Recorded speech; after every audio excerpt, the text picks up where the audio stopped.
Hi అండి, welcome to our channel. ఈరోజు మీరు చూస్తున్నారు హైదరాబాద్లో ఉన్న నాంపల్లిలో ఉన్న యూసుఫ్ గారి దర్గా అండి. చాలా అంటే చాలా బాగుంటుంది దర్గా అయితే. నేను లోపలికి వెళ్ళి మొత్తం చూపిస్తాను. వీడియో నచ్చినట్లయితే లైక్ చేయండి, షేర్ చేయండి, సబ్స్క్రైబ్ చేయండి అబ్బా. ఎక్కడా కూడా స్కిప్ చేయకుండా చూడండి. దర్గా అయితే మార్బులస్గా ఉంది, సూపర్గా ఉందన్నమాట. అసలు ఎక్సలెంట్ అని చెప్పొచ్చు ఒక మాటలో చెప్పాలంటే. అసలు నాకైతే మాటలు రాలేదు. అక్కడ ఖవాలీ సాంగ్స్ అయితే ఎంత బాగా పాడుతున్నారో, హార్మోని తబలా వాయించుకుంటూ. ఎక్సలెంట్ అంటే ఎక్సలెంట్ అండి, చెప్పలేకపోతున్నాను అంత బాగా. అసలు అసలు అక్కడికి వెళ్తే ఎంత మనశ్శాంతిగా ఉందంటే అంత ప్రశాంతంగా ఉందన్నమాట. అయితే ఫస్ట్ టైం ఈ దర్గాకి అయితే విజిట్ చేసామండి. ఇప్పటిదాకా అయితే రాలేదు. చాలా అంటే చాలా బాగుంది. आपकी जो हमारी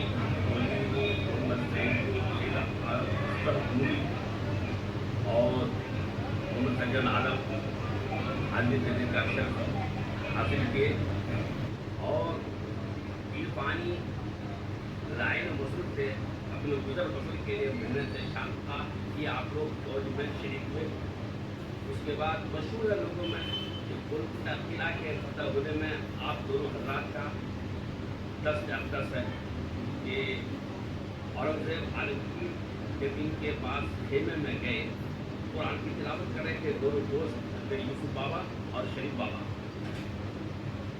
झोंका हवा का चल रहा है, खेमे पड़ गए हैं मगर इनका चराग रोशन है, दोनों कुरान की तिलावत कर रहे हैं और वो दिन समझ गए कि ये कोई रूहानी बुजुर्ग हमारे खेमे में है, फौज में है। फिर भी हमको किला फतह नहीं हो रहा, क्या वजह है?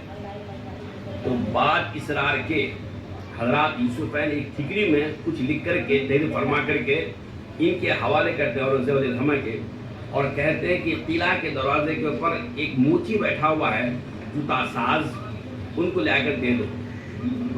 अब उसमें क्या लिखा हुआ था लिखने वाले जाने, और रमा ले लिए, वो लेकर चले गए। वो ठिकरी को पढ़ने के बाद जो मोची बैठे हुए थे दरवाजा के ऊपर, वाले वली कामिल गुजरे हैं, हुजूर बस किला फतह होना है। इशारे के बाद फिर ठिकरी किए उनके बारगाह में भेजे, जो मोची जूता साज थे उनकी बारगाह में।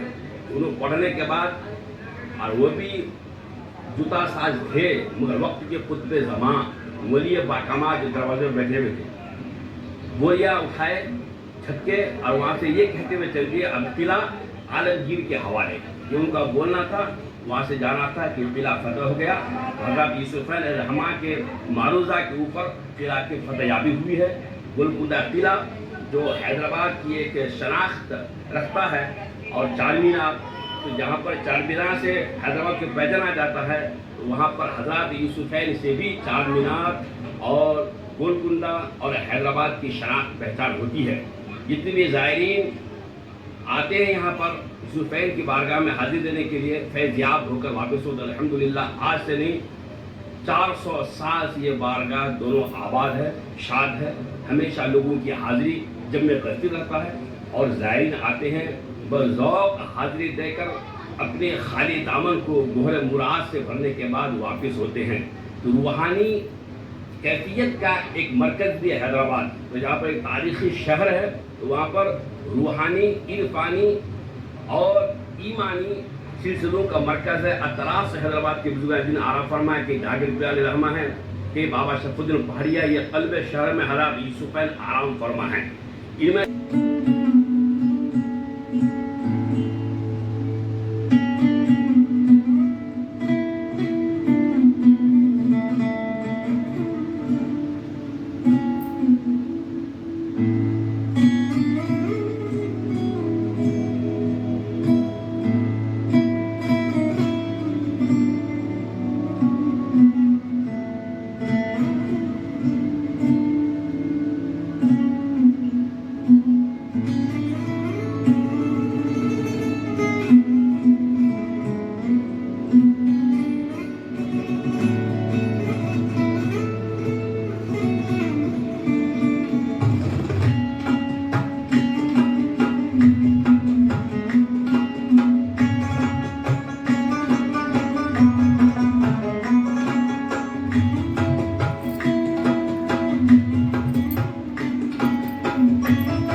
مجاہد جو بولتے ہیں کہ بارگاہ سپاہ جو ہے سو 2 اولیاء کرام ہیں جن کا نام ہے حضرت سید یوسف الدین اولیاء رحمۃ اللہ علیہ، حضرت سید شریف الدین رحمۃ اللہ علیہ۔ آپ کی جو مزار شریف ہے 325 سال پرانی ہے۔ جب اورنگزیب کے ٹائم پہ، اورنگزیب کے وقت پہ جو ہے گولکنڈہ کتاب آپ کو